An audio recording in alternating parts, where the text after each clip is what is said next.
ça allait être encore plus un carnage, monsieur le procureur. Ça ne se passe pas comme ça. Techniquement, juridiquement, on peut poser des questions. Mais dans la pratique,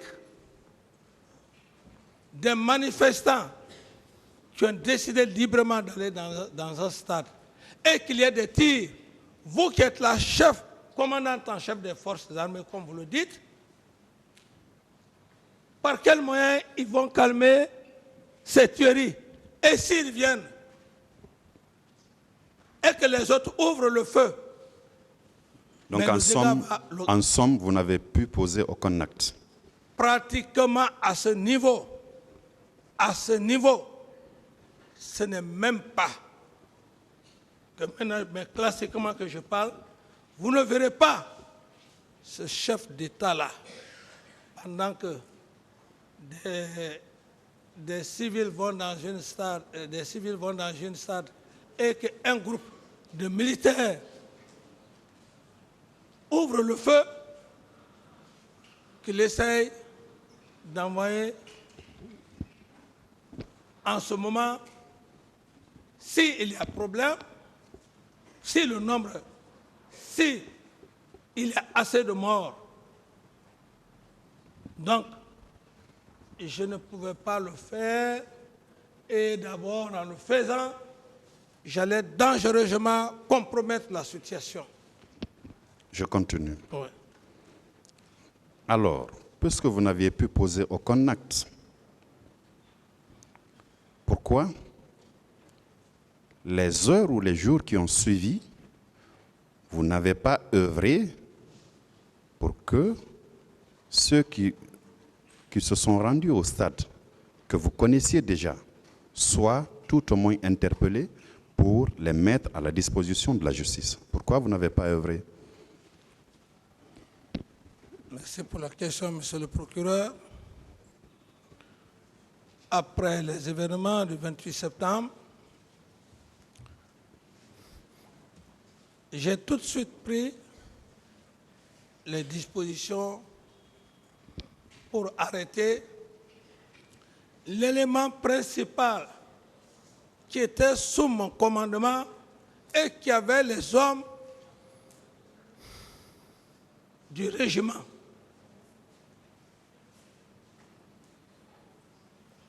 J'avais pris la décision de l'arrêter. Sauf que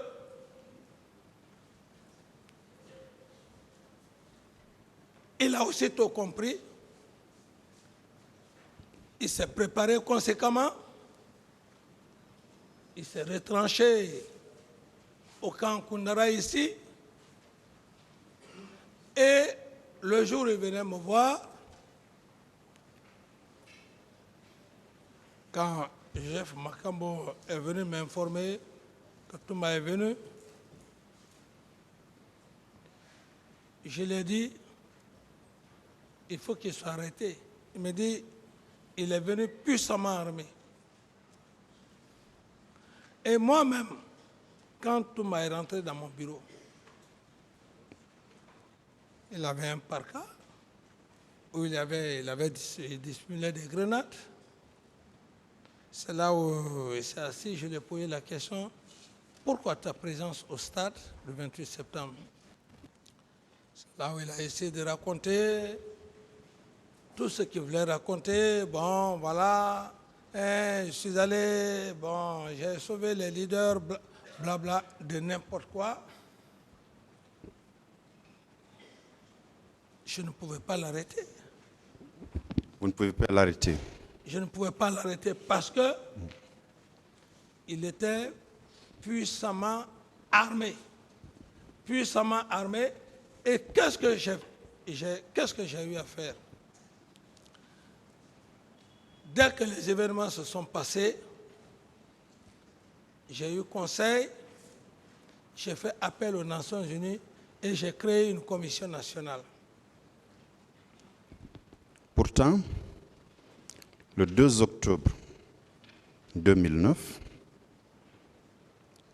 à la pose de la gerbe des fleurs au monument des martyrs, vous étiez avec le même Toumba Diakité, n'est-ce pas? Oui. Là, il n'était pas armé, il n'était pas muni d'une troupe là, n'est-ce pas? Qu'est-ce qui explique que tout ce temps, il ne soit pas arrêté? Merci bien, monsieur le procureur.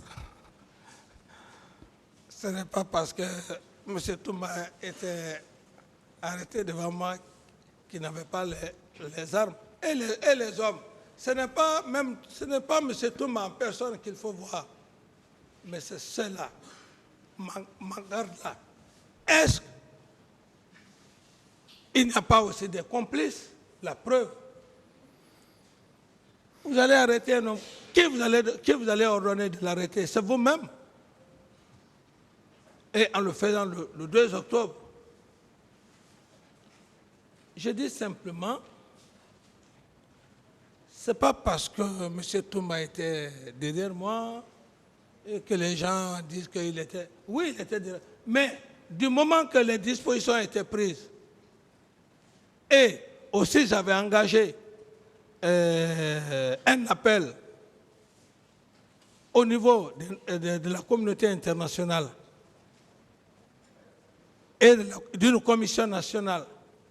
Mais si cette voie de l'arrêté ne marche pas et que je trouve qu'en l'arrêtant, il va y avoir encore beaucoup de dégâts collatéraux, mais je préfère que la justice, la communauté internationale fasse la lumière comme d'ailleurs elle a fait, et même la commission nationale qui a été créée. Alors je me dis, Dieu merci, le fait que Dieu nous a préservés. À supposer que j'ai tenté d'arrêter M. Toumba, comme on l'imagine maintenant, c'est parce qu'il y a M. Toumba qui est là aujourd'hui qu'on parle de procès. C'est parce qu'il y a le président Dadis qui est là aujourd'hui qu'on parle de procès. Je pense que, monsieur le procureur, l'arrêter, ne pas l'arrêter, vous devrez même aussi m'en féliciter pour ma pensée future. Autrement, m'en féliciter comment? S'il y avait accrochage et que moi-même je perds la vie, vous serez aujourd'hui à l'aise de procéder à un jugement que lui-même aussi, M. Toumba, perd la vie. Il n'aurait jamais eu ce procès-là. Je pense qu'à des moments donnés, Dieu inspire.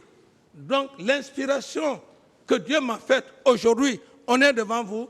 Je pense, monsieur le procureur, vous devrez quand même m'encourager, dire que vous avez été un homme réfléchi. C'est ça l'officier d'état-major, la conception. Monsieur le procureur, félicitez-moi. Le fait d'abord que... Merci. Monsieur Camara, pourquoi dans ce cas, vous avez pris une décision le 2 novembre 2009 de promouvoir tous les officiers et sous-officiers de l'armée guinéenne au grade supérieur? Vous dites le 2 novembre 2009, vous avez pris une décision de promouvoir tous les officiers et sous-officiers de l'armée guinéenne au grade supérieur, sachant pertinemment que ces événements du 28 septembre-là, on a parlé des bérets rouges qui s'y étaient rendus. Malgré tout ça, vous avez pris cette décision.